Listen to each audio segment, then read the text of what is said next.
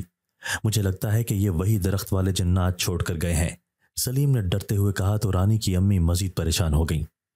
وہ پہلے ہی بہت پریشان تھیں کہ آخر ایسے کب تک شہباز کے ڈر سے وہ اپنے ہی گھر میں قید کی زندگی گزاریں گے۔ وہ چاروں کل پڑھ کر اپنے بچوں اور گھر پر پھونکتے ہوئے چارپائی پر جا کر لیٹ گئیں کہ اگلی صبح شہباز کے مرڈر والا واقعہ ہو گیا۔ جس نے بھی شہباز کی لاش کو دیکھا وہ سب اپنے کانوں کو ہاتھ لگا رہے تھے۔ اس کی میت انتہائی خوفناک لاش میں تبدیل ہو چکی تھی۔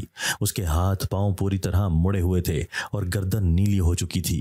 جو بھی اس کی میت کو دیکھتا وہ کانوں کو ہاتھ لگاتا اور استغفار پڑھتا۔ یہ مکافات عمل ہی تو تھا کہ اس شخص نے اپنے گناہوں کے بدترین سزا دنیا ہی میں پالی اور لوگوں کے لیے بھی عبرت کا نشان بن گیا۔ شہباز کے دوست جو زندہ بچ کر جنگل سے واپس آئے تھے وہ اب اپنے حواسوں میں نہیں تھے۔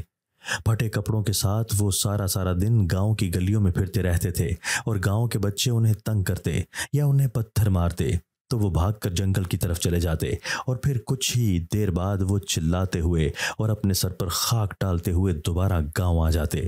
اپنے جواں سالہ بیٹے کو کھونے کے بعد بھی ملک جہاں داد سدھرا نہ تھا۔ اس کی گردن میں تکبر کا سریا پہلے سے بڑھ گیا۔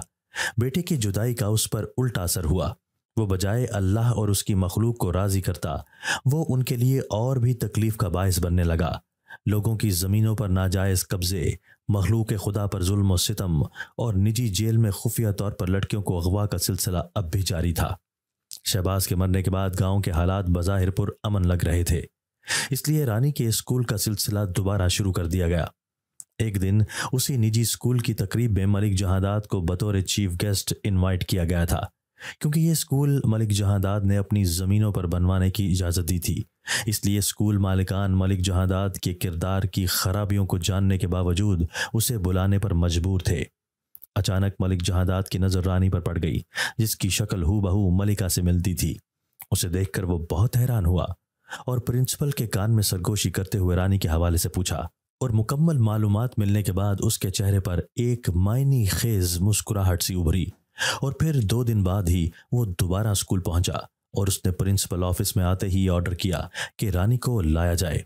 پرنسپل جو ملک جہانداد کی نیت کو اسی دن اچھی طرح سے پہچان گیا تھا، اپنے آفس میں یوں رانی کو بلانا کچھ اچھا نہ لگا، کیونکہ اسکول میں پڑھنے والی ہر بچی اسے اپنی بیٹی کی طرح عزیز تھی اور وہ اس طرح سرعام اپنے اسکول کی کسی بھی طالب علم کا استحصال ہوتا ہوا نہیں دیکھ سکتا تھا، کیونکہ یہ بچیاں اس کے پاس والدین بھروسہ کرتے ہوئے بھیجتے تھے۔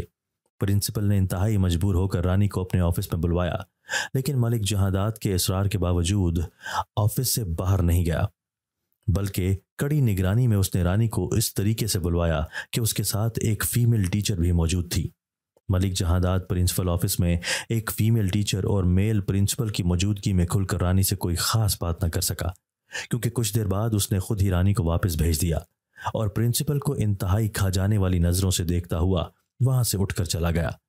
پرنسپل نے خفیہ طور پر رانی کی والدہ سے ملاقات کی اور انہیں رانی کی حفاظت کرنے کا کہا۔